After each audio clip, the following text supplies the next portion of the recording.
통해서 성경을 붙들고 삽시다라는 제목으로 하나님 말씀 증거하겠습니다. 살아서 누리는 천국, 죽어서 영원히 사는 천국, 마태복음 강의 15번째 시간입니다. 우리가 예수를 믿는다는 것에 대해서 지금 쭉 누누이 말씀을 드리고 있습니다. 예수님을 믿는다는 것, 우리 예수님을 믿기 위해서 지금 교회를 왔고요. 예수님을 믿기 때문에 교회 예배당을 찾아오신 것입니다. 예수님을 믿는다는 말은 한마디로 말하면 나라가 바뀌는 것입니다. 세상 나라에 속해 있던 내가 하나님 나라, 천국 시민으로 소속이 바뀌어지는 것, 이것이 예수 믿는 것입니다. 근데 문제는 우리가 천국 시민으로 어떻게 살아야 되는지에 대해서는 전혀 모르고 있다는 것입니다. 우리가 아는 것은 세상 나라에 살았던 삶의 방식입니다. 그때는 세상의 풍조를 따라서 내 마음과 내 육체가 원하는 대로 살았습니다. 그것만 우리가 알고 있고 교회당을 나온 거예요. 그리고 예수님의 은혜로 예수님을 믿게 된 것입니다. 근데 문제는 예수님을 믿어도 예수를 어떻게 믿어야 되는지를 모르기 때문에 예수님을 믿는 방식이 세상 나라 방식대로 예수님을 여전히 믿는 것입니다. 세상 풍조를 따라 내 마음과 내 육체가 원하는 대로 예수를 믿습니다. 그렇기 때문에 겉은 교인인데, 겉은 예수 믿는 사람인데 속은 여전히 세상 사람이라서 세상 앞에 나가면 세상 속에 전혀 능력을 발휘하지 못합니다. 그게 지금 우리의 현실입니다. 지금 이 현실 속에 왜 이렇게 5만 교회 1,200만 성도라고 4분의 1이 그리스도인이라고 말하는 이때에 왜 이렇게 속수무책으로 무능력하게 무너졌느냐? 이유는 겉은 예수 믿는다고, 그래서 목사, 장로, 권사, 집사 이와 같은 직분도 있고 교회 안에서 봉사도 했지만 또 신앙의 연조도 5년, 10년, 20년 또 대대로 모태신앙이다 이렇게 말하는 사람들도 많았지만 사실은 천국 시민으로 살지를 못하기 때문에, 그 안이 천국 시민이 아니기 때문에 속이 세상이라서, 겉은 예수 믿는데 속이 세상이니까 세상에 나가서 아야 소리 하나 못하고 다 당하고 무너지고 깨지는 것입니다. 우리가 지금 어떻게 예수를 믿습니까? 세상 풍조대로 믿는 거예요. 그러니까 교회에 나와서는 하나님의 말씀을 듣습니다. 그런데 가정에 가면 가정을 꾸미는 방식은 세상의 방식대로 꾸밉니다. 자녀를 어떻게 양육합니까? 세상 방식대로, 세상이 원하는 대로, 세상 풍조대로. 직장생활 어떻게 합니까? 세상의 풍조대로. 사업 어떻게 합니까? 세상의 풍조대로. 자, 이렇게 하다 보니까 교회는 나와서 예수님을 믿어서 성경 말씀도 알지만 세상을 살아가는 방식은 세상 풍조대로 살아야 되니까 이 두 가지를 내가 이렇게 살면 안 되지, 예수 믿는 사람이 하나님의 말씀대로 살아야지, 이렇게 회개하고 바뀌어야 되는데, 그러기보다는 우리가 익숙했던 삶이 세상 풍조니까 예수 믿는 일과 성경과 세상을 조화롭게 균형을 맞추어서 그렇게 살아야지 이게 균형 잡힌 삶이고, 세상을 어차피 사는데 그렇게 살아야 되지 않겠느냐라고 자기를 도리어 항변합니다. 바뀌어지지가 않는 거예요. 이스라엘 백성들이 왜 망했습니까? 이유는 한 가지였어요. 한 번도 그들은 하나님을 버린 적이 없습니다. 그런데 하나님을 성전에 나가서 섬기지만 농사를 할 때는 바알을 섬겼습니다. 하나님을 섬기지만 자기 자녀를 양육할 때는 아세라 목상을 섬겼습니다. 그래서 엘리야가 그 이스라엘 향해서 너희가 어느 때까지 머뭇하려느냐, 이 말은 왜 이리 뛰어다 저리 뛰어다 널 뛰게 하고 있느냐, 여기서는 하나님 섬기고 저기서는 세상 섬기고 언제까지 너희가 이렇게 살 거냐, 너희의 신을 오늘 분명히 선택하라. 그게 갈멜산의 영적 전투였습니다. 그들이 무기력하게 넘어졌던 이유, 세상과 하나님을 겸하여 섬길 수 없다고 했는데 스스로가 세상과 하나님을 겸하여 섬기는 일 때문에 무너진 것입니다. 또 한 가지는요, 아는 방식이 마음과 육체가 원하는 대로 사는 거예요. 그러니까 하나님의 말씀을 들어도 내 마음에 와 닿아야 아멘이 되는 거예요. 내 생각이 동의되고 내 마음이 와 닿아서, 그래서 여러분들이 가끔가다 내 마음이 닿은 말씀, 내 마음에 닿은 말씀, 그래서 내 마음에 이것이 동의가 되고 내 마음에 이것이 닿아서 은혜가 됐어요, 내 마음에 그래서 이게 내가 믿어졌어요. 그게 아니라는 거예요. 하나님의 말씀은 하나님의 말씀이기 때문에, 할렐루야, 왕이신 하나님의 말씀이기 때문에 말씀 자체가 내게 법인 것입니다. 내 마음에 닿느냐 안 닿느냐 소용없다는 거예요. 여전히 내 마음이 주인이 되어 사는 거예요. 피조물이. 또 자기가 육체가 원하는 대로 사는 것입니다. 내 육체가 할 수 없는 일을 못한다고 생각하는 거예요. 육신으로 연약하여 할 수 없는 것을 하나님이 하게 하신다 하셨는데, 성령의 역사에 순종해서 내 몸을 내어놓지 않고 내 스스로 판단해서 이건 할 수 있는 것, 이건 할 수 없는 것, 자기가 스스로 그렇게 결정하고 5년, 10년, 20년 예수를 믿으니 예수를 헛믿고 사는 것입니다. 그러니 겉은 예수 믿었는데 속은 여전히 세상 풍조대로 세상 나라에서 살던 방식으로 사니까 아무런 능력이 문제만 터지면 전혀 발휘하지 못하는 우리의 모습을 봅니다. 물론 이것이 한꺼번에 다 바뀌진 않습니다. 전에도 언젠가 말씀드렸지만 큰 유리병 안에 1000개의 유리 구슬이 있는 것이 우리의 모습 같습니다. 원래 이것이 까만 유리 구슬이었어요. 그러니까 투명한 유리병을 바라보면 까만 병으로 보입니다. 근데 이것이 예수를 믿으면서 교회를 나오면서 예수 잘 믿겠어 나왔잖아요. 하나씩 날마다 바뀌는 것입니다. 결국은 우리의 삶에 이 모든 것이 다 바뀌어서 예수의 보혈로 바뀌어지는 것입니다. 이게 그리스도인의 삶의 모습이에요. 꼭 기억하십시오. 우리가 어떻게 살아야 됩니까? 순종, 믿음, 함께 이 세 가지 단어를 잊지 마십시오. 성령께 순종하시기 바랍니다. 성령 앞에 우리의 몸을 내어놓으시기 바랍니다. 그리고 하나님의 말씀을 믿음이 뭔지 동의가 아니고 내 감정의 동요가 아니고 내 감정 이것이 마음에 닿아서 은혜가 좀 됐어요. 눈물도 지금 났어요. 이게 아니라 내 안에 전혀 새로운 하나님의 말씀이기에 이것저것 아니라 그냥 무조건 믿음이 뛰어나오는 그 믿음으로 하나님의 말씀을 대할 수 있는 은혜가 있기를 바랍니다. 그리고 교회 공동체와 함께하는 삶의 모습, 이게 그리스도인의 삶의 모습이고요. 이게 천국 백성입니다. 우리가 천국 시민의 삶을 전혀 모르니까 예수님께서 천국 시민이 도대체 어떻게 사는 건지 그게 무엇인지를 예수님이 친히 가르쳐 주셨습니다. 그게 마태복음 5장부터 7장까지의 산상수훈입니다. 가장 먼저 가르쳐 주신 것은요, 어떻게 하면 천국 백성이 되는지를 가르쳐 주셨어요. 그게 팔복의 말씀입니다. 제일 첫 번째가 뭡니까? 외로운 길 걸어가라는 것입니다. 주변 사람들에게 인기 얻으려고 하지도 말고 세상에서 잘 되려고 하지 말고 그냥 하나님 바라보고 하나님 한 분만 바라보고 그냥 그렇게 왕따의 길일 수 있어도 그게 왕을 따르는 길 아닙니까? 그냥 그 길로 걸어가라. 이게 첫 번째 천국을 향하여 문을 열고 들어가는 것이고, 마지막은 팔복이 뭡니까? 8번째 복이 박해로 인정받으라는 것입니다. 우리가 예수를 믿는 이유 때문에 박해받을 때 우리가 천국 시민으로 확정이 되는 것입니다. 이걸 첫 번째 말씀하신 거예요. 두 번째, 이런 천국 시민은 어떻게 세상을 살까? 맛있는 소금처럼 빛나는 빛처럼 살라는 것입니다. 명확하게 이질감을 갖고 세상 사람과 전혀 다르게, 그러나 세상 사람들이 바라보면서 칭송할 수 있는 모습으로 선명하게 예수 믿고 경건한 삶을 살면서 그러면서 그 안에 사랑의 성김을 갖고 이 땅을 살아가라 하는 것입니다. 그리고 이제 세 번째, 본격적으로 주님이 말씀하시는 것은 천국 시민은 과연 무엇으로 어떻게 사느냐? 천국 시민으로 되었을 때, 나라가 바뀌었을 때 가장 먼저 우리가 확실하게 바뀌어야 되는 것, 그건 법이 바뀌었다는 것입니다. 그래서 그 법, 하나님의 말씀이 우리의 법이고 성경이 우리의 법인데 성경을 어떻게 대하고 살아야 될 것인지에 대해서 말씀하시는 내용이 오늘 본문의 말씀입니다. 우리가 하나님의 말씀이라고 말하면 크게 세 종류를 하나님의 말씀이라고 말합니다. 제일 첫 번째, 가장 중요한 거예요. 그게 바로 기록된 말씀인 성경입니다. 성경이 우리에게 이렇게 말합니다. 디모데후서 3장 16절로 17절, 디모데후서 3장 16절로 17절, 우리 같이 한번 한 목소리 한번 읽어봅시다. 시작.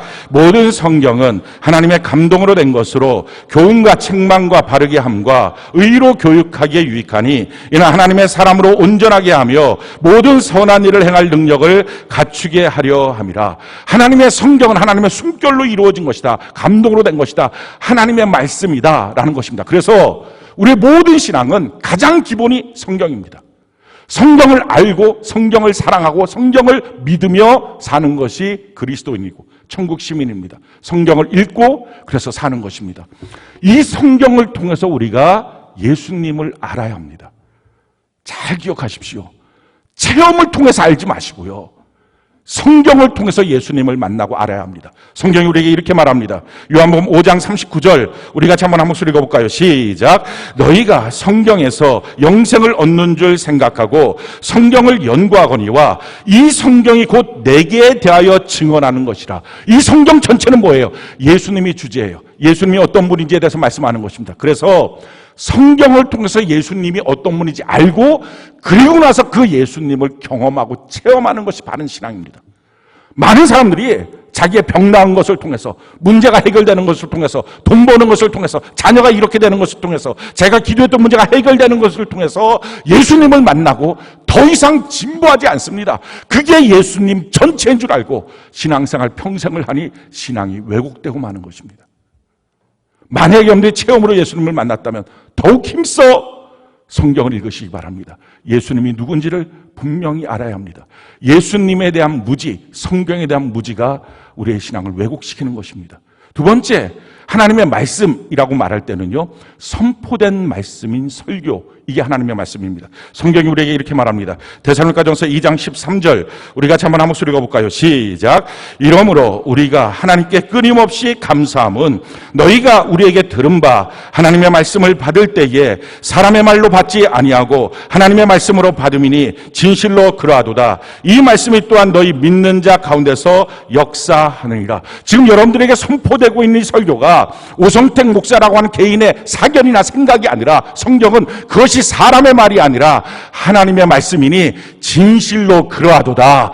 이게 하나님의 말씀이라는 것입니다. 자, 그러면 이와 같은 하나님의 말씀을 우리가 들을 때 신앙생활이 왜곡되고 신앙생활이 내 안에 세상으로 가득 차는 이유는 성경에 대해서 무지함과 하나님의 말씀인 설교를 들을 때 사람 생각처럼 생각되니까 자기 마음에 맞지 않으면 거절하고 버리니까 안에 남는 것은 그동안 살아왔던 세상밖에 없는 것입니다.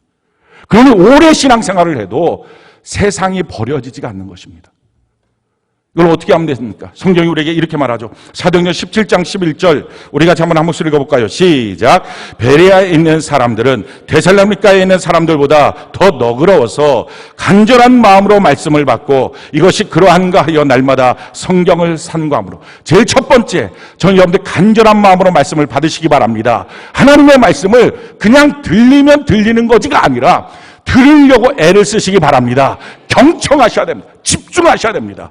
악한 마귀의 수많은 도전이 있으니 이기고 하나님의 말씀을 반드시 들으시기 바랍니다.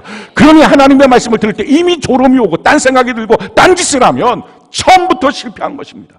그건 처음부터 진 것입니다. 하나님의 말씀 제대로 경청하여 듣는 것입니다. 근데 문제는요, 그렇게 듣다가 자기 안에 걸림이 있을 수 있습니다. 왜 목사님 저렇게 설교해? 저게 맞는 거야? 라고 말할 때 자기 마음에 안 맞으면 거절하는 게 아니라 뭐라고 말합니까? 그 말씀이 그러한가 하여 성경을 집중적으로 읽어보라는 것입니다. 그래서 만약에 성경 그대로 설교된 것이라면 자기 감정과 상관없이 하나님의 말씀 앞에 복종하시기 바랍니다. 자기의 감정이 계속 올라오는 것 자체가 세상인 것입니다. 세상과 하나님의 말씀은 항상 이질적입니다. 세 번째 말씀은요, 육신이 된 말씀, 예수님입니다. 성경이 우리에게 이렇게 말합니다. 요한복음 1장 1절 14절, 우리 같이 한번 목소리 한번 읽어볼까요? 시작. 태초에 말씀이 계시니라. 이 말씀이 하나님과 함께 계셨으니 이 말씀은 곧 하나님이시니라. 말씀이 육신이 되어 우리 가운데 거하심에 우리가 그의 영광을 보니 아버지의 독생자의 영광이요 은혜와 진리가 충만하더라.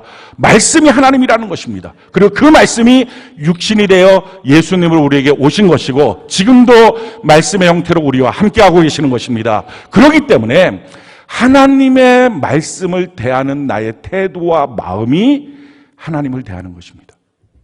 내가 하나님의 말씀을 어떤 식으로 대하느냐? 성경을 읽을 때, 큐티할 때 이걸 시간 바쁘면 못 읽고 저녁 때 대충 숙제하듯이 읽고 내가 하나님을 그렇게 그 정도로 생각하는 거예요. 그러니 어떻게 그게 그리스도인입니까? 하나님 앞에 예배를 드릴 때 늦게 오고 일찍 가고 졸다 깨다 딴 생각하고 딴짓하고 그게 어떻게 그리스도인이겠어요? 그러니 하나님의 말씀을 대하는 나의 자세, 대하는 나의 태도, 대하는 나의 마음, 그게 바뀌어지는 순간부터 이 말씀이 하나님의 말씀이구나 하고 대하는 순간부터가 그리스도인으로 시작되는 것입니다. 예배 시간에 조는 분들이 있어요. 가끔. 우리 교회는 거의 없지만 가끔 졸아요. 그거는 영적으로 병들어 죽은 것입니다. 그 상태로 계속 가면 천국 못 갑니다.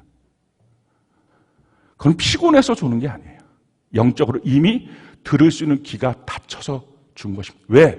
하나님의 말씀을 대하는 나의 자세와 태도가 문제가 있습니다. 성경이 우리에게 이렇게 말씀을 합니다. 신명기 6장 4절로 9절, 우리 같이 한번 목소리 한번 읽어볼까요? 시작. 이스라엘아 들으라. 우리 하나님 여호와는 오직 유일한 여호와시니 너는 마음을 다하고 뜻을 다하고 힘을 다하여 내 하나님 여호와를 사랑하라. 오늘 내가 내게 명하는 이 말씀을 너는 마음에 새기고 내 자녀에게 부지런히 가르치며 집에 있을 때든지 길을 갈 때든지 누워 있을 때든지 일어날 때든지 이 말씀을 강론할 것이며 너는 또 그것을 내 손목에 매어 기호로 삼으며 내 미간에 붙여 표로 삼고 또 내 집 문설주와 바깥문에 기록할지니라.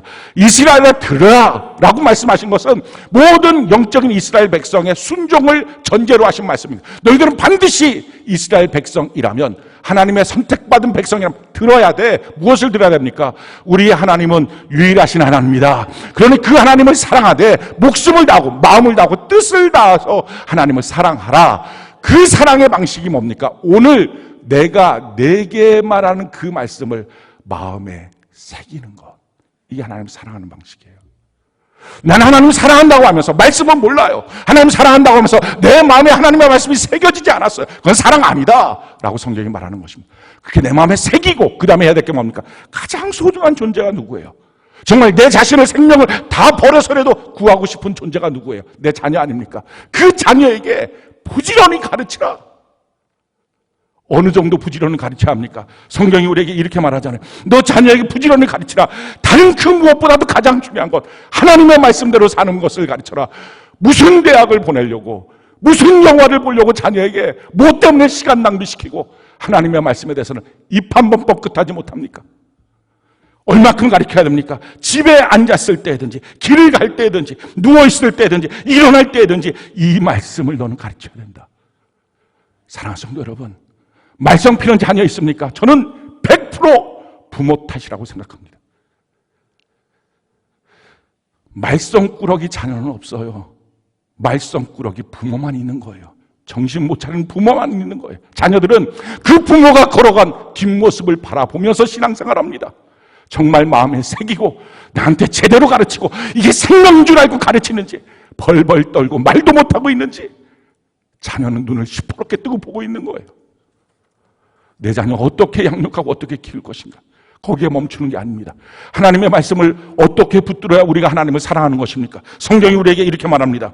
너는 또 그것을 내 손목에 메고, 내가 일할 때도 항상 하나님의 말씀대로, 이런 세상 풍조, 직장의 룰이 아니라 그보다 더 위에 하나님의 룰대로 살아야 된다는 것입니다. 오늘 우리가 지금 갈등하고 있는 문제가 뭡니까? 국가에서 하는 것대로 해야 되지 않겠느냐? 맞습니다. 그러나 그 위에 하나님의 법이 있는 것입니다. 하나님의 법 앞에 내가 서 있지 못했다면 돌이켜 회개해야 되는 것입니다. 나는 하나님 앞에 예배 안 드려도 너무 떳떳하고 정당해, 나라에서 그랬으니까. 아니요. 하나님 앞에 서는 그날이 되었을 때 나라에서 시켰으니라고 하는 그 말이 통할 것 같습니까? 천국문 앞에 섰을 때 나라에서 시켰으니 나는 그렇게 살았습니다가 과연 말 한마디라도 주님 앞에 뻥끗할 수 있습니까? 하나님은 하나님의 법, 그 상위의 법에 따라서 우리를 심판하실 것입니다. 그러니까 돌이켜 와야 될 것은 회개밖에 없어요.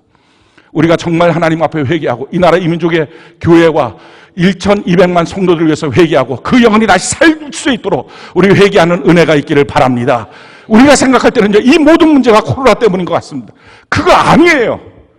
왜냐하면요, 사실은 미국 주를 보면 뭐 50몇 개 주가 있잖아요. 그 중에 어떤 주는요, 그 주지사가 자기의 정치적 성향 때문에 예배 금지, 예배드리는 목사 체포 이걸 했어요. 근데 또 다른 주에서는요, 지금 사회적 거리를 두셔야 합니다. 그래서 서로 간에 좀 조심해야 됩니다. 마스크도 써야 합니다. 그러나 그 다음 말이 너무 중요해요. 모든 그리스도인들은 하나님께 기도하셔야 합니다. 자, 그렇게 하고 나서 지금 한 달이 지났어요. 어떤 결과가 난지 아십니까? 목사 체포, 교회 예배 금지. 거기서는요, 그 주에서는 다 모든 주민들이 교인들을 향하여, 교회를 향하여 삿대질하고 덤벼듭니다. 근데 사회적 거리 둡시다. 그렇게 말하면서도 모든 그리스도는 하나님께 기도합시다. 그 주는요, 주변 사람들 말하는 거, 너 기도했니? 너 그리스도인이잖아. 너 기도했니? 아니, 주변이, 목회자가 아니라 주변이, 셀장이 아니라 주변이, 안 믿는 사람들, 너 기도했니? 너 어저께 1시간 기도했니? 기도 안 했는데 넌 무슨 그리스도인이 그 모양이야? 그리스도인들이 그 지역에 소망이 되고 있다는 거예요. 코로나의 문제가 아니라 거기에 대한 반응입니다. 정말 우리가 이와 같이 하나님을 대적하는 잘못된 지도자를 뽑은 우리의 손목이 잘못이고, 그들을 위해서 기도하지 못한 우리의 위정자를 향하여 하나님의 뜻대로 살지 못하게 그렇게 살도록 통치해야 되는데 그렇게 하지 못한 우리의 잘못이고, 제일 큰 잘못은 오늘날 한국교회가 이와 같은 도전 앞에서 덩치는 컸지만 속은 텅 비어 있어서 건드리니까 종이 호랑이처럼 대단할 것처럼 보이는데 속심은 책으로 아무것도 아니고 밟히면 밟히는 존재처럼 돼버린 것. 나 예수 이렇게 오래 믿었어요. 자랑은 했지만 사실은 아무것도 없는 것. 그게 제일 큰 문제예요. 저는요, 막 가슴이 찢어지고 눈물이 나와서요, 2주 전에, 일주일 반 전이죠, 연예인 한 명이 자기 SNS에다 글을 올렸어요. 부활절에 예배 문을 여는 교회는 그 교회 문에 못질을 해놓고 성탄절에 그 못을 뽑아내자. 어디다 대고 함부로. 연예인들은요 인기 먹고 살잖아요. 그러니까 우리나라 4분의 1이라고 하는 기독교인의 인기가 없어도 살 수 있느냐? 그렇지 않아요. 조심해야 되잖아요. 조심해야 되는 연예인이 자기가 본능적으로 압니다. 그런데 그렇게 쉽게 말하고 있다는 건 이미 이 땅의 교회가 메이저리티가 아니라 마이너리티로 바뀐 거예요. 짓밟아도 될 수 있을 종이 호랑이처럼 보인 거예요. 그럼에도 소망이 있습니다. 전체적인 교회는 너무 약해졌지만요, 한 지역마다 핵심 교회들이 하나님 앞에 바로 서서 빛을 발하고 무엇이 예수 믿는 것인지 분명히 이질감을 드러내고 나타내고 그러면서 칭송받도록 우리의 삶을 살아가게 될 때 그 지역은 하나님의 나라로 변화되게 될 것입니다. 이런 지역들이 한 대, 군대, 세 개, 네 개 일어나기 시작하고 마침내 그렇게 되었을 때 오래지 않은 이때에 우리나라에 다시 예수의 계절이 오게 될 줄로 믿습니다. 지금 이 교화 땅, 이 작은 땅이지만 우리 교회가 그와 같은 역할을 하고 있어요. 수많은 사람들이 야 어떻게 저럴 수 있어 라고 하는 말들을 하고 있고요, 또한 그들 앞에 수많은 칭송을 받고 있습니다. 우리 교회 같은 교회들이 더 번성하고 더 창대해서 하나님의 역사, 하나님의 나라를 이루는 은혜가 있기를 바랍니다. 예수 앞에 온전히 서 있지 못하는 것, 세상 앞에 두려워 떠는 것 철저하게 회개하고 하나님 앞에 자기가 괜찮다라고 말하지 못하는 것, 아주 부끄러워 떨어야 되는 것, 그래야 삽니다. 내가 정당한 것처럼, 사회가 그런 것처럼 마지막 이 사회를 심판하실 하나님 앞에서도 그러겠습니까? 우리 정말 정신 똑바로 차리고 신앙생활하는 은혜가 있기를 바랍니다. 내 손목에 하나님의 말씀을 적어서 일할 때도 하나님의 말씀, 내 미간에 하나님의 말씀을 적어서 내가 가는 길에도 하나님의 말씀대로. 그러면서 마지막 뭐라고 이렇게 말합니까? 성경이 이렇게 말하는 거예요. 또 내 집과 문설주와 바깥문에 기록하자. 우리 집은 예수 믿는 집, 명확하게 드러나고 살라는 것입니다.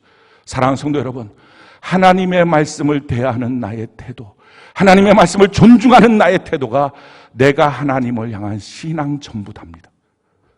우리 하나님의 말씀 바로 듣고 바로 읽고 바로 순종하며 살아가는 온전한 그리스도인 되는 은혜가 있기를 바랍니다. 오늘 말씀은 예수님의 성경관입니다. 과연 예수님의 성경을 어떻게 보셨느냐? 이것은 오늘 우리 신앙생활에 매우 중요합니다. 그 당시 유대인들은요, 예수님을 바라보면서 그 당시 성경이라고 하면 구약 성경이니까, 율법과 온 선지자들의 강령이니까 예수님은 구약 성경을 폐하거나 최소한 그건 아니더라도 가치를 하락시키러 오신 분 같다라고 오해했었어요. 근데 그 오해에 대해서 예수님이 답변을 하십니다. 우리 17절부터 19절까지 우리 같이 한 목소리 한번 읽어볼까요? 17절부터 19절까지 같이 한 목소리 시작. 내가 율법이나 선지자를 폐하러 온 줄로 생각하지 말라. 폐하러 온 것이 아니요 완전하게 하려 함이라. 진실로 너희에게 이르노니 천지가 없어지기 전에는 율법의 1.1획도 결코 없어지지 아니하고 다 이루리라. 그러므로 누구든지 이 계명 중에 지극히 작은 것 하나라도 버리고 또 그같이 사람을 가르치는 자는 천국에서 지극히 작다 일컬음을 받을 것이요 누구든지 이를 행하며 가르치는 자는 천국에서 크다 일컬음을 받으리라. 예수님이 말씀하십니다. 나는 율법 폐하러 오지 않았어 라고 말씀하시면서 18절에 보니까 이 율법의 말씀, 구약성경 전체, 신약성경 전체 한 자도 이 땅에서 없어지지 않는, 천지가 없어지기 전까지 그 말씀 그대로 있을 거야. 어떤 분들은요, 구약 성경은 뭐 신약이 이루어졌으니까 볼 필요 없지. 아니에요. 예수님은 이처럼 구약을 존중하셨어요. 거기다 한 걸음 더 나가서 구약이 어떤 말씀이든지 신약이 어떤 말씀이든지 이거는 좀 작은 말씀, 이거는 좀 간과해도 되는 말씀, 안 지켜도 되는 말씀, 이런 식으로 취급하고 가르치지도 않고 듣지도 않고 알지도 못하는 사람은 천국에서 값싼 존재가 될 것이다 라는 것입니다. 이렇게 예수님 말씀하셨음에도 불구하고 그 당시 유대인들은요, 예수님이 율법을 폐하러 온 것처럼 착각했어요. 그리고 그렇게 선동했어요. 그래서 예수님을 구약의 율법에 대한 신성모독이라고 해서 십자가에 못 박아 죽인 거예요. 왜 그렇게 했느냐? 이유는 그들의 눈에 봤을 때 율법을 어기는 것처럼 보였어요. 특별히 안식일법인데 예수님께서 안식일에 병자를 고쳤습니다. 안식일에 왜 일하냐? 평일날 하지. 일하지 말라라고 하는 법을 어기는 것처럼 보였어요. 또 예수님의 제자들이 밀밭을 가다가 안식일날 배가 고프니까 밀을 따갖고 이렇게 손으로 비벼서 그 밀을 좀 먹었어요. 그게 타작하는 거라고. 왜 일하고 있냐 해서 그걸 법으로 걸었어요. 그 당시에 율법 잘 지킨다고 율법을 맡은 자라고 취급받았던 사람들이 바리새인입니다. 또 율법을 써서 기록하고 있었던 사람이 서기관들입니다. 그 율법대로 통치했다고 말하는 사람이 제사장들입니다. 그래서 그들은 율법을 지키는 자들이라고 사람들이 칭송을 했어요. 근데 예수님이 그들을 향해서 이 외식하는 자들아, 너희가 언제까지 하나님의 불의 심판을 면하겠느냐라고 그들을 책망하셨어요. 그걸 보면서 야, 예수님은 율법을 어기려고 하시나 봐. 율법을 담당한 자들을 저렇게 흔들어 놓으시네. 그 당시 율법의 중심이었던 성전에 가서 예수님이 그걸 정화시켰어요. 장사고 매매하는 자들 다 쫓아내고 채찍으로 휘둘렀어요. 그런 모습들을 보면서 어떻게 저럴 수 있지라고 생각을 했어요. 근데 사실은요, 예수님이 누구예요? 율법을 선포하신 하나님이에요. 사실은요, 율법을 지킬 필요도 없는 분이 자기가 내린 법이에요. 예를 들어서 부모가 자기 자녀한테 너 오늘 몇 시부터 몇 시까지 숙제해 라고 말하면 부모가 옆에 앉아서 같이 숙제합니까?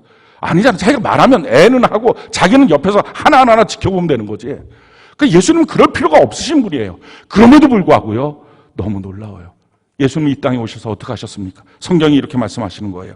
갈라디아서 4장 4절 우리 같이 한번 한 목소리 읽어볼까요? 시작. 때가 참에 하나님이 그 아들을 보내사 여자에게서 나게 하시고 율법 아래에 나게 하신 것. 율법 위에 계신 예수님이 이 땅에 오실 때 율법 아래로 내려오신 거예요. 그래서 예수님은요, 이 땅에 사시면서 율법을 다 지켰어요.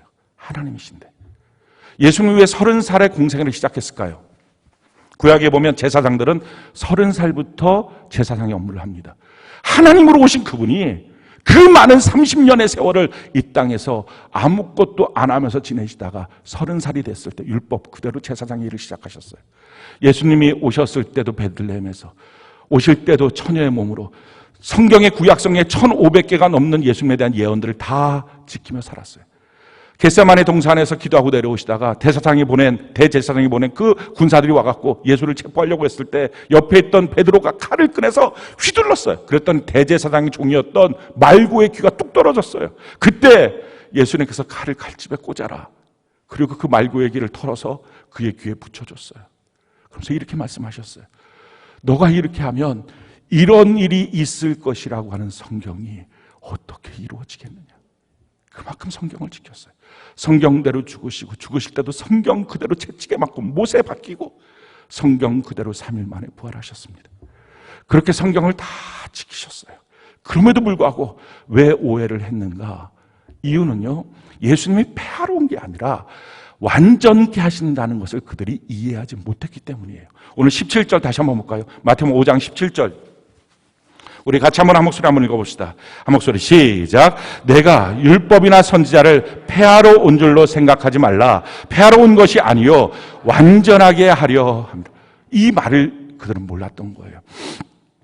구약의 율법은 크게 세 종류로 나뉘어집니다. 의식법, 첫 번째 의식법, 두 번째 시민법, 세 번째 도덕법. 그렇게 여러분들이 구약 성경을 읽어보면 그 세 가지로 보통 나뉘어져 있어요.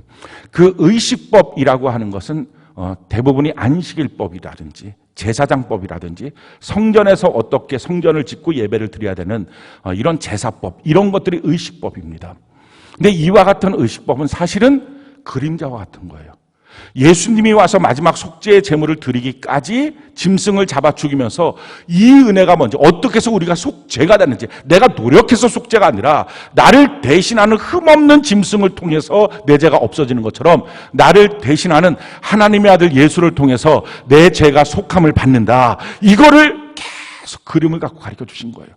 성전도 마찬가지로 이 성전의 구조 전체가 우리 인간을 향한 구조, 그 안에 법궤가 있어야 되는 것처럼 그 안에 예수님을 모시고 있어야 성전이다. 이걸 가르쳐 준 것입니다. 그래서 성경이 우리에게 이렇게 말씀을 합니다. 로마서 10장 4절 우리가 한번 한 목소리 읽어볼까요? 시작. 그리스도는 모든 믿는 자에게 의를 이루기 위하여 율법의 마침이, 그 그림자로 왔던 것이 본체가 왔으니, 본질이 왔으니, 실질적인 예수님이 왔으니 이제 더 이상은 뭐 그림자를 볼 필요가 없다는 것, 그걸로 완성되었다는 것입니다.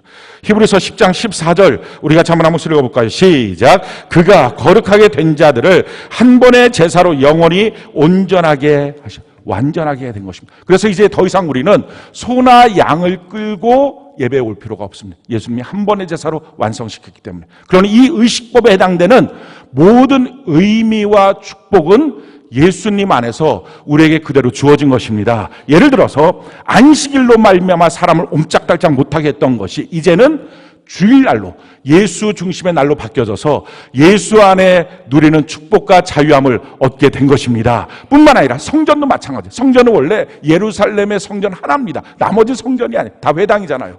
그러니까 정식으로 따지면 우리가 매주 양 한 마리를 끌고 이 코로나를 뚫고 이스라엘로 가서 예루살렘까지 가서 가다가 흠이 있으면 다시 돌아와서 흠 없는 걸로 다시 끌고 다시 또 가고, 이 짓을 매주 해야 됩니다. 근데 이제 그럴 필요가 없다는 거예요. 성전이 뭐예요? 예수님이 성전이에요. 할렐루야.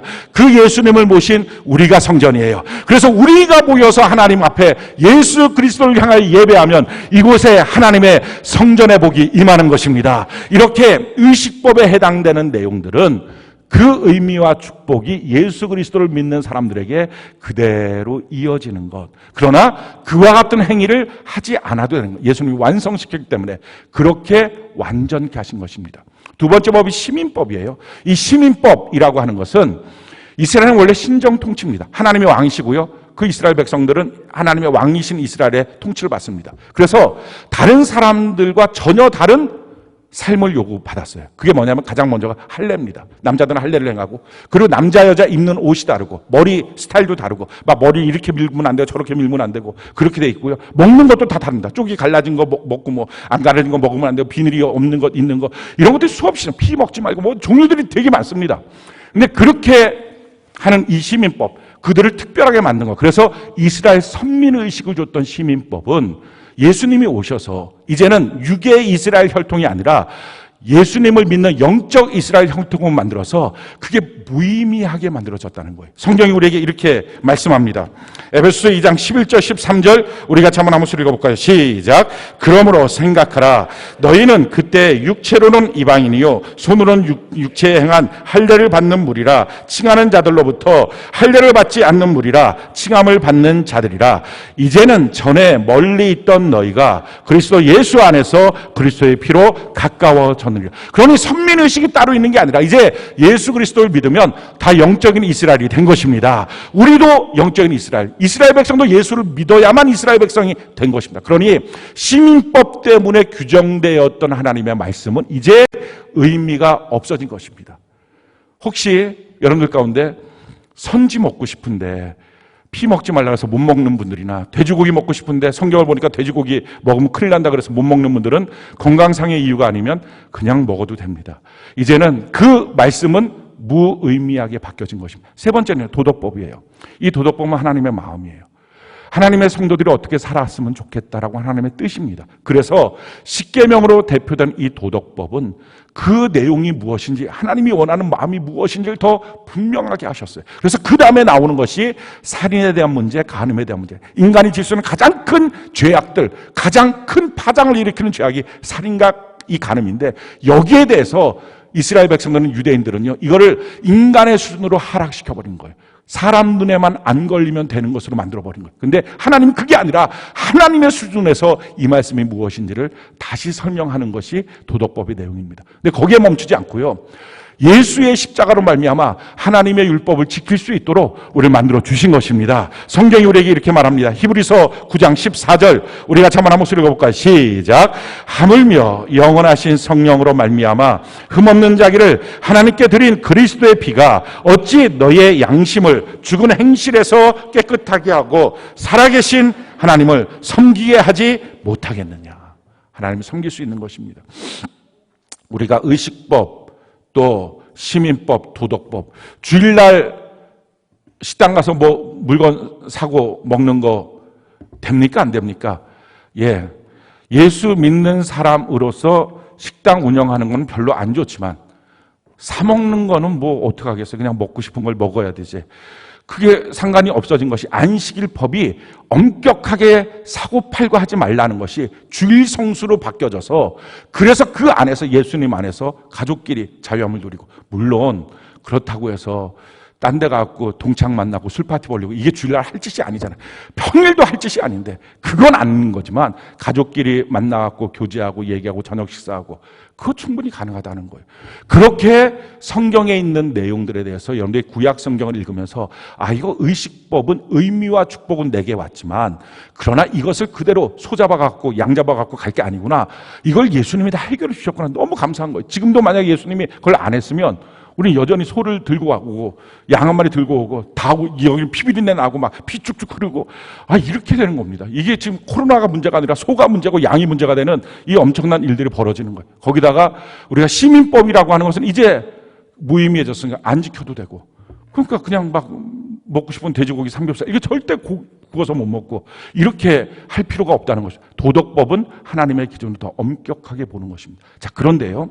사실 이 말씀을 갖고 주님이 말씀하시는 핵심이 아니라 천국 시민에게 주시는 예수님의 핵심적인 말씀에 대한 내용이 있습니다. 그게 바로 20절이에요. 자, 20절 우리 같이 한번 한 목소리 한번 읽어볼까요? 같이 한 목소리 시작. 내가 너희에게 이르노니 너희 의가 서기관과 바리새인보다 더 낫지 못하면 결코 천국에 들어가지 못하리라. 이게 핵심이에요. 서기관과 바리새인보다는 너희의 의가 더 나아야지 천국까지. 그게 천국 시민이지 그것만도 못하면 천국 시민 아니다라는 것입니다. 자, 그러면 서기관과 바리새인의 의가 뭐예요? 세 가지예요. 첫 번째는 사람의 눈만 의식하고 살았어요. 그러니까 사람들이 보면 거룩한 척, 사람들이 보면 신앙 있는 척. 근데 사실 혼자 있을 때, 자기 마음속에 있을 때는 온갖 더러운 것이 그대로 있는 거. 이걸 한마디로 말하면 외식이에요. 그래서 그들을 향해서 외식하는 자들이다 라고 주님이 질책하신 것입니다. 성경이 이와 같이 우리에게 말합니다. 마태복음 23장 27절 우리가 한번 한번 소리 읽어볼까요? 시작. 화 있을진저 외식하는 서기관들과 바리새인들이여 회칠한 무덤 같으니 겉으로는 아름답게 보이나 그 안에는 죽은 사람의 뼈와 모든 더러운 것이 가득하도다. 우리 마음이 어떠냐? 겉모습이 아니라 사람들이 나를 어떻게 보느냐? 이게 아니었다는 거예요. 마태복음 6장 1절 우리 같이 한번 읽어볼까요? 시작. 사람에게 보이려고 그들 앞에서 너희 의를 행하지 않도록 주의하라. 그리하지 아니하면 하늘에 계신 너희 아버지께 상을 받지 못하느니라. 사람들 의식하는 게 아니라 하나님 바라보고 사는 것. 이걸 하나님이 원하시는, 이게 천국 시민이에요. 자, 두 번째, 이 바리새인과 서기관의 의라고 하는 것은요, 자기 이익 중심으로 성경을 봐요. 그 대표적인 예가 고르반입니다. 고르반이라는 말의 뜻이 뭐냐면은 자기 부모를, 연로한 부모를 섬겨야 되잖아요. 자기 그 부모는 그 당시에 노동력이 없으니까 뭔가 먹을 걸 갖다도 섬겨야 돼요. 근데 이게 싫은 거예요. 그럼 어떻게 하느냐? 고르반! 이렇게 말해버린. 이게 뭐냐면은 당신들한테 줘야 될 이것들을 하나님께 드렸어요. 안 주는 거예요. 부모들 굶겨 죽여버렸어요. 우리나라 고려장자로. 그 세태를 보면서 하나님이 그렇게 악하다고 말하는 거예요. 너희 바리새인과 서기관들, 너희 부모를 굶겨 죽이냐 너가. 그래서 그런 말, 난 하나님께 할 거 했어요. 이게 무슨 말이냐면은 지금 우리로 적용시키면 11조 하나님께 드려요. 근데 11조 드리고 나머지 부분에서 부모도 섬기고 이웃도 섬기고 구제도 하고 그래야 되는데 11조를 쪼개서 구제도 하고 섬기도 하고, 그러니까 하나님의 것을 놓고서 더 무엇인가 하기가 너무 싫은 거예요. 예배 드리는 것도 요만큼만 딱 기분만 딱 채우면 되지 뭘 더해. 주일 성수하면 되지 뭘 더해. 하나님께 단 하나도 더 나가고 싶지 않고 하나님을 위해서 조금 더 헌신하고 싶지 않고, 내가 하나님 앞에 드리고 나면 나머지 갖고서 내가 좀 손해보고 다른 사람 나눠주면서 살 수 있잖아요. 그게 하나님의 백성이잖아요. 자기 이익으로 똘똘 뭉친 모습.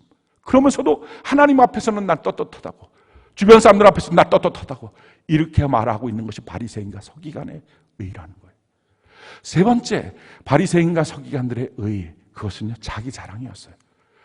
자기가 말씀 한두 가지 지키면 그거 갖고 얼마나 자랑하고 못하는 사람들을 정죄하는지 성경이 이것을 이렇게 말합니다. 누가복음 18장 11절로 12절 우리 같이 한번 소리 한번 읽어볼까요? 시작. 바리새인은 서서 따로 기도하여 이르되 하나님이여, 나는 다른 사람들 곧 토색 불의 간음을 하는 자들과 같이 아니하고 이 세리와도 같이 아니함을 감사하나이다. 나는 일에 2번씩 금식하고 또 소득의 11조를 드리나이다. 이러면서 자기를 자랑했어요. 그들의 의 갖고서는 천국 백성 안 된다. 천국 못 간다.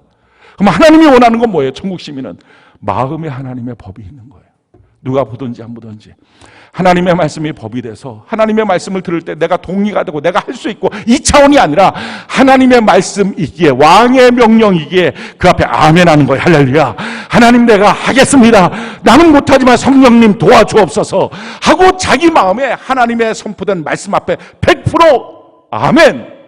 내 마음이 그것이 법이 되고 내가 성경을 사랑하고요, 내가 성경을 믿고 있고요, 나는 성경대로 살기 원합니다.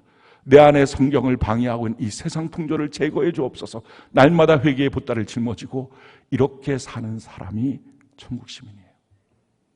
그 사람은 천국 가는 거예요. 그럼 어떻게 하면 이렇게 살 수 있을까요? 우리가 요한계시록 1장 3절에는요 하나님의 말씀을 읽는 자, 듣는 자, 지켜 행하는 자가 복이 있다고 합니다. 그래서 이 세 가지가 하나님의 말씀이 법이 되고요, 내 삶의 기준이 되어서 내 마음에 새겨진 말씀으로 살아가게 만드는 원리입니다. 제일 첫 번째, 말씀을 읽는 거예요. 구약서부터 요한계시록, 창세기부터 요한계시록까지 빠짐없이 성경을 읽으십시오. 오늘날 많은 사람들의 신앙이 왜곡된 이유는요, 성경을 안 읽어서 그래요. 무지예요. 하나님의 말씀이 뭔지를 몰라요. 예수님이 누군지를 몰라요. 하나님이 원하신 게 뭔지를 전혀 모르고 살아요. 그러니 성경을 모르고 사니까요. 우리 교회 학교 아이들은요 하루에 한 장씩 성경을 읽습니다. 우리 청장년들은 그래도 애들보단 나니까 하루에 3장씩 읽으면 1년의 성경을 일독합니다. 사랑하는 성도 여러분, 지금 여러분들 나이가 몇인지 잘 모르겠는데요, 자기 나이만큼 성경을 읽었어야 합니다. 그 정도도 안 되면 나이값도 못하는 것입니다. 부지런히 성경 읽으십시오. 제가 30살에 예수님을 만났어요. 그 전까지 성경 한두 번 정도 읽었지만 제대로 읽지 못했어요. 30살에 예수님 만나 그때부터 성경을 정말 부지런히 읽었습니다. 목회하면서 다른 시간 다, 필요 없는 시간 다 버리고 오직 성경 읽고 하나님께 기도하고 말씀과 기도에만 집중했어요. 지금 한 200독 좀 넘는 것 같아요. 세보지도 않았어요. 이제는. 사랑하는 성도 여러분, 성경을 읽어야 하나님의 말씀이 들려요. 성경을 알아야 하나님의 뜻대로 살아갈 수 있어요. 이게 가장 첫 번째예요. 성경 읽고 그냥 끝내지 마시고요, 그럼 금방 잊어버려요. 주야로 묵상해야 되잖아요. 그러니까 그거를 큐티밴드에다 올려놓고요 봐야 돼요. 아, 그렇다고 다시 또 수시로 봐요. 저도 성경 큐티하고 난 다음에 하루에 몇 번을 더 봅니다. 이런 말씀이었지, 오늘 이런 말씀이었지. 그걸 적용하면서 그 말씀을 기억합니다. 두 번째는요, 하나님의 말씀을 들어야 돼요. 우리가 신앙의 기초가 성경이잖아요. 그럼 성경만 읽고서 신앙생활하면 되지, 못하러 교회까지 나와서 예배를 드리고 또 설교 말씀을 왜 들으면서 자기 마음에는 꼭 목사님 성내는 것 같은데 왜 나는 이거 자꾸 하나님의 말씀이라고 우겨대고, 그러면서 막 여기저기 성경 찾아갖고 꼭 믿어라, 복종하라, 막 이렇게 나를 괴롭히냐. 차라리 성경만 읽고 신앙생활하면 너무 좋은데 왜 예배 가운데 들으면서 사람을 세워, 그 천사가 또 와서 나에게 펄럭펄럭 하면서 이건 하나님의 말씀이다 이러면 또 믿을만 한데, 그것도 아니고 똑같은 사람 세워놓고 왜 설교를 하기 위해서 이게 하나님의 말씀이라고 믿게 하게 만드느냐, 왜 이렇게 어려운 작업을 하느냐. 이유가 있어요. 오직 들어야만 해결되는 두 가지가 있어요. 이거는 읽어서는 해결이 안 되는 게 있는 거예요. 첫 번째, 그게 뭐냐면은 아모스 3장 7절, 우리 같이 한번 목소리 한번 읽어볼까요? 같이 한 목소리 시작. 주 여호와께서는 자기의 비밀을 그종 선지자들에게 보이지 아니하십니다. 결코 행하심이 없는, 강단의 말씀을 통해서 우리의 인생의 방향이 결정되는 거예요.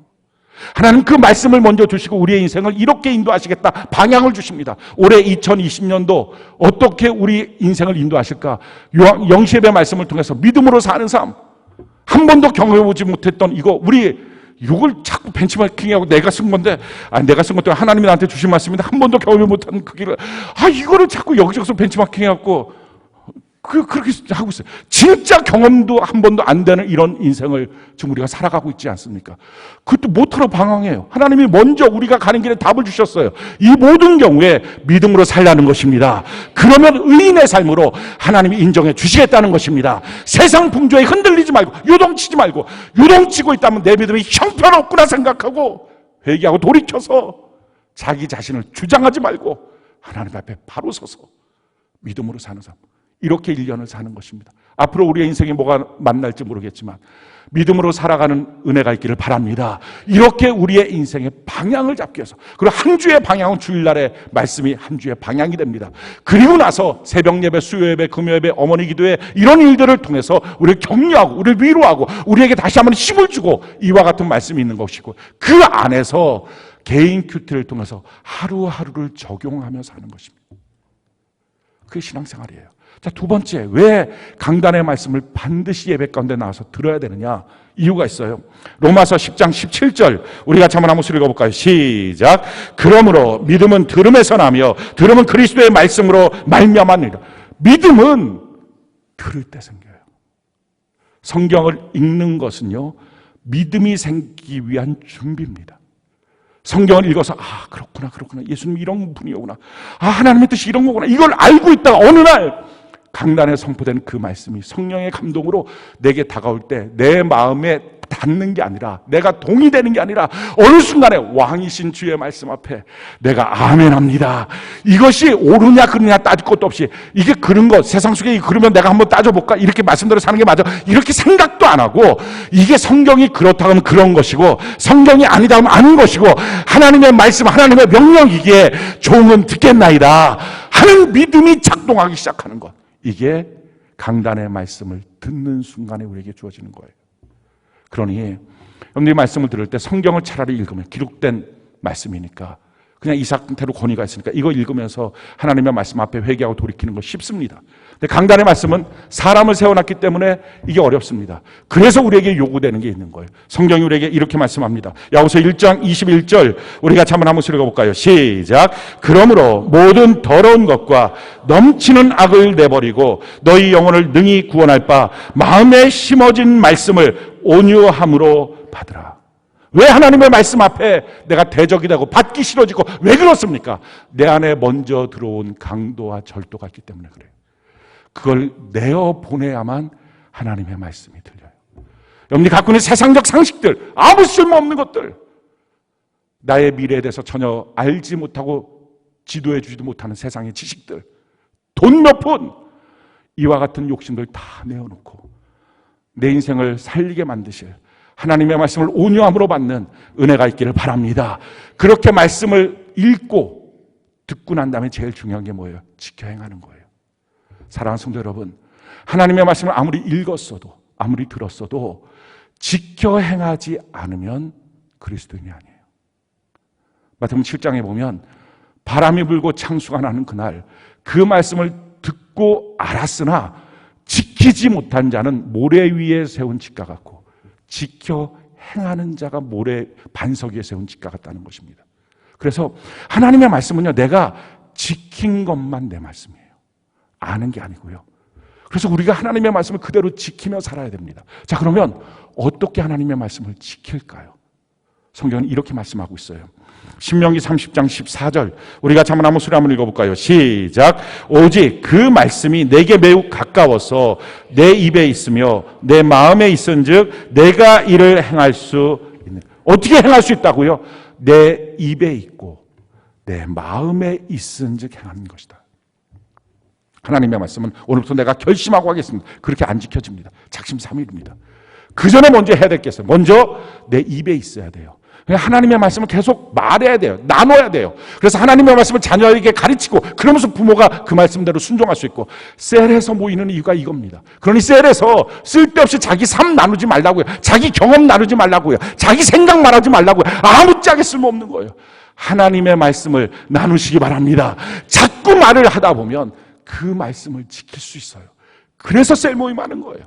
자기 경험들, 자기 생각들 얘기하라고 모이는 시간이 아니고, 자기 삶 어떻게 살았다고 이런 것들 말하라고 모이는 시간이 아니고, 하나님의 말씀을 입으로 나누십시오. 하나님의 말씀을 갖고 전도하십시오. 그러다 보면 그것이 내 입에 있기 때문에 말씀을 행할 수 있어요. 또 한 가지, 마음에 새기는 거예요. 내 마음에 있는 것을 몰아내고 하나님의 말씀 앞에 내가 복종합니다. 내 모든 생각을 사로잡아 그리스도에게 복종시킵니다. 이 마음을 갖고 자꾸 내 마음을 쓰레기통 비우듯이 비우는 것입니다. 그렇게 할 때 하나님의 말씀이 마음에 들어옵니다. 그러면 마음에 들어오고 내 입으로 한 말은 어느 순간부터 내가 그 말씀대로 살기 시작합니다. 이게 하나님의 법칙입니다. 사랑하는 성도 여러분, 어떤 분들은요, 말씀의 은혜 나누라 그러면 몇 년 전에 들었던 한마디 말씀, 아주 옛날에 있었던 나를 감동시켰던 한마디 말씀, 그건 하나님 말씀 아니에요.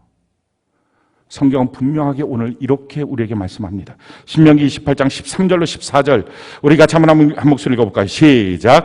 여호와께서 너를 머리가 되고 꼬리가 되지 않게 하시며 위에만 있고 아래에 있지 않게 하시리니 오직 너는 내가 오늘 네게 명령하는 내 하나님 여호와의 명령을 듣고 지켜 행하며 내가 오늘 너희에게 명령하는 그 말씀을 떠나 좌로나 우로나 치우치지 아니하고 다른 신을 따라 섬기지 아니하면 이와 같으리라.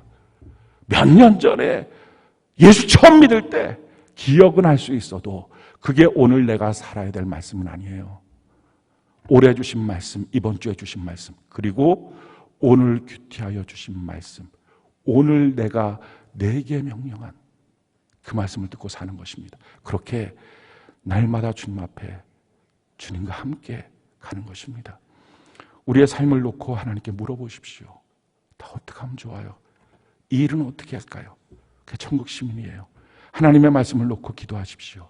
하나님의 말씀을 사랑하고 하나님의 말씀을 믿고 하나님의 말씀대로 순종하여 지켜 행하고 성경 붙들고 살아서 천국 시민으로 우리 안이 세상이 아니라 말씀으로 꽉 차서 말씀으로 이 땅이 창조됐는데 누가 하나님의 말씀을 대적하여 이기겠습니까?